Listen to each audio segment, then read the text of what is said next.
अगर आप अपने सपने पूरे नहीं करोगे तो कोई और आपको नौकरी पर रख कर अपने सपने पूरे कर लेगा। ये बात धीरू भाई अंबानी ने बोली थी, जो मिट्टी से भी पैसा कमाना जानते थे। लेकिन ऐसा लगता है मानो उनकी ये कला बाकी गुजरातियों के खून में भी उतर गई और यही असर मारवाड़ियों में भी दिखा। लेकिन कैसे? जरा एक नजर इस लिस्ट पर डालिए। मुकेश अंबानी, गौतम अडानी, असीम प्रेमजी, करसन भाई पटेल, पंकज पटेल, उदय कोटक, लक्ष्मी मित्तल, दीपेंद्र गोयल और आदित्य बिरला, ये वो लोग हैं जिन्होंने अपने दम पर जीरो से हीरो तक का सफर तय किया है। और बड़ी बात यह है कि ये सारे लोग या तो गुजराती हैं या मारवाड़ी। यहाँ तक कि हमारे भारत के टॉप 10 बिलियनर्स में से 5 गुजराती कम्युनिटी से ही हैं। यानी देश के 50% बिलियनर्स एक स्टेट से आते हैं और बाकी 50 दूसरी जगहों से। लेकिन ये सब लोग करते कैसे हैं? आखिर भगवान ने इन्हें कौन सा गुरु मंत्र देकर भेजा है जो पैसा इनके पास खींचा चला आता है? अब इसमें भगवान का कितना बड़ा हाथ है ये तो समझना थोड़ा मुश्किल है। लेकिन हाँ, इस करामात में इनका कितना रोल है वो हम समझ लेते हैं। देखिए, गुजरातियों के बारे में एक कहावत है कि मारवाड़ी से सामान खरीदकर और सिंधी को बेचकर भी जो मुनाफा कमा ले वही असली गुजराती है। लेकिन इनमें ये कला आती कहाँ से है? ये जानने से पहले हम थोड़ा गुजरात के बारे में भी जान लेते हैं, जो वेस्टर्न भारत में समुद्र किनारे पर बसा है। गुजरात के पास 1600 किलोमीटर का पोर्ट एरिया है, जहाँ से बहुत बड़े लेवल पर इंटरनेशनल ट्रेड होता है। यही वजह है कि भारत का 25% इंपोर्ट अकेला गुजरात ही करता है। हालांकि भारत में गुजरातियों की आबादी महज 5% है, लेकिन अकेले इन 5% के पास देश की 50% वेल्थ है। इसको थोड़ा आसान भाषा में समझें तो भारत में कुल 169 बिलियनर्स हैं, जिसमें से 86 गुजराती हैं। यानी लगभग हर 2 में से 1 बिलियनर गुजराती ही है। 2022 में आई एक रिपोर्ट के अकॉर्डिंग 86 रिचेस्ट गुजरातीज की टोटल वेल्थ 15,800 करोड़ से भी ज्यादा की है। ये नंबर इतना बड़ा है कि इससे 140 करोड़ लोगों यानी कि हर इंडियन के बैंक अकाउंट में हम 10,000 रुपए ट्रांसफर कर सकते हैं। इसके बावजूद भी आपके पास 72 लाख रुपए फिर भी बच जाएंगे। अकेले गुजरात 25% कॉटन का प्रोडक्शन करता है। यहाँ तक कि पूरी दुनिया के 80% यानी 10 में से 8 हीरे गुजरात के सूरत में पॉलिश होते हैं। 27% दवाइयां भी गुजरात में ही बनती हैं। पेट्रोलियम रिफाइनरी का सबसे बड़ा कारखाना भी यहीं पर है। सबसे अमेजिंग बात तो ये है कि गुजराती इंडिया में ही नहीं बल्कि यूएस में भी अपना अच्छा परफॉर्म कर रहे हैं। फॉर एग्जाम्पल, जो गुजराती यूएस में है उनकी एवरेज इनकम 3 गुना है एक यूएस सिटीजन की एवरेज इनकम से। अब आप लोग सोच रहे होंगे कि ये बड़े बिजनेसमैन हैं, हर कॉमन मैन वहां पर ऐसा थोड़ी होगा। तो जरा इस बच्चे की क्लिप को देखिए। कितने साल का है भाई? 12 साल का। कुर्सी पे खड़े हो भाई। मेरा नाम तिलक सोजित्रा है। हाँ। तो मेरे पापा है ना, वो LIC के एजेंट है। तो मैंने सोचा कि तिलक मेहता कर सकता है तो तिलक सोजित्रा कैसे नहीं कर सकता। प्रीमियम इकट्ठा करना चालू कर दिया, 4 पॉलिसी बेच ली और उसमें से 1 लाख रुपए जितना 50,000 रुपए जितना मैंने अर्न किया है। तो मैं ये क्वेश्चन है कि अभी वो 2 लाख को मैं 2 करोड़ कैसे करूं? अच्छा, क्या आपको पता है कि मारवाड़ी कास्ट अंग्रेज जब भारत आए थे उससे पहले तक नहीं थी?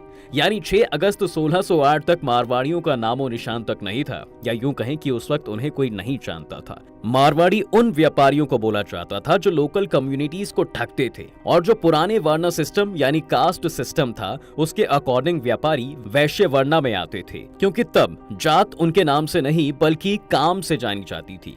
बड़ी बात यह थी कि मारवाड़ी के वैश्य होने के बावजूद भी ये 17th सेंचुरी में मुगलों के बैंकर्स और फाइनेंसर्स बन के रहे, और 19th सेंचुरी आते आते ये लोग हुंडी सिस्टम का यूज करने लगे, जो एक तरह का बिल ऑफ एक्सचेंज था। यानी ये लोग जिस किसी के भी साथ खरीदी बिक्री करते थे, ये उसे पैसे देने की बजाय एक पर्ची लिखकर थमा देते, जिसे उस इंसान को पर्ची में लिखे व्यक्ति तक लेकर जाना होता था और वो इंसान उसे पैसे दे देता था। सेम ऐसे ही जैसे आज हम बैंक में किसी और का चेक डालते हैं और बैंक हमें चेक लिखा हुआ अमाउंट दे देता है। इस सिस्टम के जरिए कानपुर का व्यापारी कोलकाता के व्यापारी से व्यापार करता था, बिना किसी कैश और बिना डर और बिना गड़बड़ के। हालांकि ये लोग वर्ल्ड वॉर 1 तक इंडिया का ज्यादातर पोर्ट ट्रेड संभाल रहे थे, जो इंग्लैंड से होता था। लेकिन वॉर के बाद उन्होंने अपना ध्यान इंडस्ट्रीज की तरफ मोड़ लिया।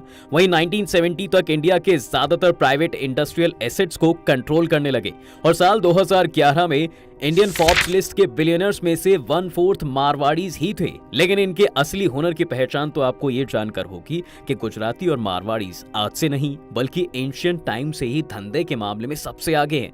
और इस बात का पता दुनिया को 1954 से 1963 के बीच SR राव की डिस्कवरी से चला, जिन्होंने गुजरात में इंडस वैली सिविलाइजेशन के लोथल पोर्ट को ढूंढ निकाला था। ये इंडस वैली सिविलाइजेशन का इकलौता पोर्ट वाला शहर था, यानी यहाँ लोग इस सिविलाइजेशन के बसने के बाद से ही व्यापार कर रहे थे। इनके इसी पुराने इतिहास का रिजल्ट है कि आज बिजनेस गुजराती और मारवाड़ियों के खून में बस चुका है। लेकिन अगर आप गुजराती और मारवाड़ी नहीं हैं, तो भी चिंता करने की बात नहीं है। आज की वीडियो इस टॉपिक पर भी है कि गुजराती और मारवाड़ीज में ऐसा क्या है जो बाकियों में नहीं है। अगर आप भी उनके सीक्रेट टूल्स के जरिए बिलियनर्स या मिलियनर्स बनना चाहते हैं तो चलिए जानते हैं। देखिए, इनका पहला सीक्रेट है नो जॉब ओनली बिजनेस। चाहे छोटे से छोटा ही क्यों ना हो, उनका ये मानना है कि किसी की जॉब करने से अच्छा है अपना बिजनेस कर लो। उन्हें एक छोटी चाय की टपरी डालना भी एक मिड लेवल जॉब से बेटर लगती है, क्योंकि उनके लिए जीवन का असल सच धीरू भाई अंबानी के द्वारा बोली गई वो बात ही है कि आप अपने सपनों को पूरा नहीं करोगे तो कोई अपने सपने पूरे करने के लिए आपको नौकरी पर रख लेगा। और इसका सबसे बेहतरीन एग्जाम्पल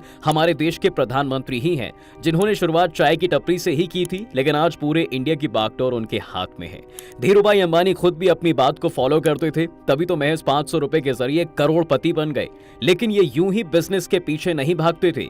गुजराती में एक कहावत काफी पॉपुलर है कि किसी भी बिजनेस को सक्सेसफुल होने में 3 साल यानी 1000 दिन जरूर लगते हैं। इसलिए ये लोग अपने हर स्टार्टअप को 1000 दिन देते हैं। एड़ी चोटी तक का जोर लगाने के बाद भी अगर ये फेल हो जाते हैं तो 1000 दिनों के बाद ये फिर धंधा चेंज करते हैं। अब बारी आती है इनके दूसरे सीक्रेट की, जो है long term business planning with fast cash. ये लोग ऐसा बिजनेस करना पसंद करते हैं जो लॉन्ग टर्म चलने वाला हो और पैसा फटाफट इनके गले में गिरता रहे। आप देख सकते हैं कि इनके सारे बिजनेस लॉन्ग टर्म है, जैसे डी-मार्ट हो गया या कोई टेलीकॉम कंपनी। सीधे सीधे बोलें तो डेली लाइफ में यूज होने वाली चीजों का धंधा पानी इनके बीच काफी पॉपुलर होता है, जैसे कपड़े, चप्पल, राशन पानी, पाउडर, क्रीम की दुकान। अब इन सब आइडिया से आपको अंदाजा लग जाएगा कि आज पूरे भारत में यूज होने वाला 1/4 यानी 25% दूध गुजरात से ही आता है। वहीं टेक्सटाइल के सेक्टर में तो भारत ही नहीं बल्कि पूरे एशिया में गुजरात का दबदबा है। माना जाता है कि आने वाले समय में गुजरात टेक्सटाइल के मामले में पूरी दुनिया में सबसे आगे होगा। गुजरात की इकोनॉमी मोस्ट प्रॉफिटेबल इकोनॉमी है। इस बात का अंदाजा आप यहीं से लगा सकते हैं कि अगर गुजरात एक स्टेट ना होकर एक देश होता तो चीन और साउथ कोरिया के बाद गुजरात दुनिया की तीसरी सबसे तेजी से बढ़ने वाली इकोनॉमी होती। और ये सब सीखने के लिए गुजराती किसी स्कूल या कॉलेज में नहीं जाते, बल्कि इसके लिए सीक्रेट नंबर 3 यूज होता है, यानी अर्ली ट्रेनिंग फॉर बिजनेस। यानी गुजराती और मारवाड़ी खुद तो सक्सेस हासिल करते ही हैं, साथ ही अपने बच्चों को भी बचपन से ही बिजनेस में लगा देते हैं, ताकि पढ़ाई के साथ साथ उन्हें बिजनेस की ABCD भी अच्छे से याद हो जाए। उनकी यही सीख उनके बच्चों के कितने काम आती है, ये तो आप बिरला ग्रुप के चहीते BK बिरला को ही देखकर पता लगा सकते हैं। दरअसल एक दिन JD बिरला ने अपने 13 साल के बेटे यानी BK बिरला को अपने पास बुलाया और उसके हाथ में कुछ पैसे थमा दिए। कहा कि आज से तुझे अपने खर्चे का इंतजाम खुद ही करना है, हमसे कोई उम्मीद मत रखना। अब उसकी जगह कोई और बच्चा होता तो अपने पिता के अगेंस्ट हो जाता, लेकिन BK बिरला ने ऐसा नहीं किया। उसने अपने पिता के पास काम करने वाले स्टॉक ब्रोकर को बुलाया और फिर उसने अपने पैसों को स्टॉक में कैसे इन्वेस्ट करना है ये पूछा। ऐसे में महज 13 साल की उम्र में BK बिरला ने अपनी पहली कमाई की, वो भी 4000 रुपए की। यही नहीं, 15 साल की उम्र में उसने अपना खुद का बिजनेस खड़ा कर लिया। 18 की एज में उसने अपनी लॉस मेकिंग कंपनी को प्रॉफिट मेकिंग कंपनी बना दिया और पूरी दुनिया में फेमस हो गया। हालांकि ये लोग अपने पिता के सिखाए लेसन के साथ साथ अपनी मेहनत, स्किल्स और अपॉर्चुनिटीज का भी फायदा उठाना जानते हैं। हालांकि इनकी स्किल्स को डेवलप करने में इनके पिता यहाँ भी बहुत बड़ा रोल प्ले करते हैं, जो अपने बच्चे को पैसे की सही वैल्यू, कड़ी मेहनत और लग्न का पाठ पढ़ाते हैं, बिल्कुल वैसे ही जैसे डायमंड मर्चेंट सावजी ढोलकिया अपने एम्प्लॉयज को सिखाते हैं। सावजी जब एम्प्लॉयज की हायरिंग करते हैं तो पहले उन्हें 5 साल की ट्रेनिंग दी जाती है। इस दौरान अगर वह सक्सेसफुल होते हैं तो उन्हें परमानेंट कर दिया जाता है। सावजी ने भी कुछ ऐसी ही तालीम अपने 21 साल के बेटे द्रव्य को भी दी थी और उसे ये सबक सिखाने के लिए, या यूं कहें कि रोजी रोटी कमाने के लिए, कोच्चि भेज दिया। वहां उसे पैसे कमाने थे, वो भी अपने पिता का नाम यूज किए बिना। द्रव्य ने कोच्चि में रेस्टोरेंट, जूते के शोरूम और कॉल सेंटर तक में काम किया, जहां उसे 7000 रुपए सैलरी मिलती थी। सावजी ढोलकिया का मानना था कि लाइफ के ये लेसन्स किसी स्कूल या कॉलेज में नहीं सिखाए जा सकते। शायद यही वजह है कि वो लोग पैसे की वैल्यू समझते हैं और जहां भी इन्हें पैसा कमाने का मौका मिलता है ये वहां पहुंच जाते हैं। देखिए, इनका 5वां सीक्रेट रूल है स्ट्रॉन्ग कम्युनिटी और फैमिली सपोर्ट। पहले एक माइंड ब्लोइंग डेटा देखिए। यूएसए में 53,000 के आसपास होटल्स और मोटेल हैं और इनमें से 22,000 यानी 42% गुजरातियों के हैं, यानी हम इंडियंस के हैं। ये लोग वहां पर 6 लाख लोगों को एम्प्लॉयमेंट देते हैं। मतलब यूएस इकोनॉमी में $40 बिलियन कंट्रीब्यूशन गुजरातियों का ही है। यूएस में होटल और मोटेल बिजनेस साल 1942 में शुरू हुआ था, जब कांजी भाई मंचू देसाई गुजरात से न्यूयॉर्क शिफ्ट हो गए थे न्यू अपॉर्चुनिटीज के लिए, जहां उन्हें एक बहुत ही अमेजिंग डील मिली। अब हुआ यूं था कि 7 दिसंबर 1941 को पर्ल हार्बर पर अटैक हुआ और जापान के फाइटर शिप ने अमेरिका के नेवल बेसिस पर करीब 1 घंटा 15 मिनट तक बमों की बारिश की।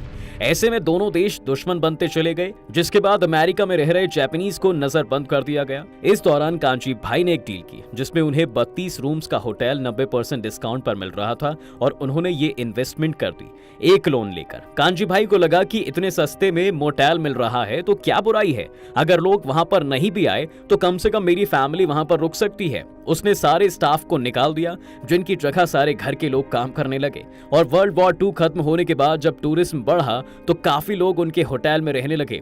ऐसे में वो एक एक करके होटल और मोटेल्स खरीदते चले गए और उनका बिजनेस एक्सपैंड होता चला गया। वहीं 1940 में एक और इंटरेस्टिंग चीज हुई। दरअसल युगांडा के प्रेसिडेंट ने सारे एशियंस को अपने देश से निकाल दिया था। सब लोग अपने अपने देश जाने लगे। तब अमेरिका के गुजरातियों ने वहां के पटेल्स यानी गुजरातियों को इनवाइट किया कि आप यहाँ पर आओ, हम तुम्हारी मदद करेंगे। ऐसे में युगांडा में जितने भी गुजराती थे उन्होंने अपनी प्रॉपर्टीज बेची और उसे गोल्ड में कन्वर्ट किया और अमेरिका में शिफ्ट हो गए। यानी वो खुद भी आगे बढ़ते हैं और दूसरों को भी बढ़ाते हैं। यही वजह है कि यूएस में भी गुजरातियों का बोलबाला है। खैर, आज की वीडियो में दोस्तों फिलहाल बस इतना ही। उम्मीद है आपको गुजराती एंड मारवाड़ी की सक्सेस का सीक्रेट समझ में आ गया होगा। अगर आपको ये वीडियो पसंद आया है तो वीडियो को लाइक करें और अगर आप इस चैनल पर नए हैं तो जाने से पहले चैनल को सब्सक्राइब करना बिल्कुल ना भूलें।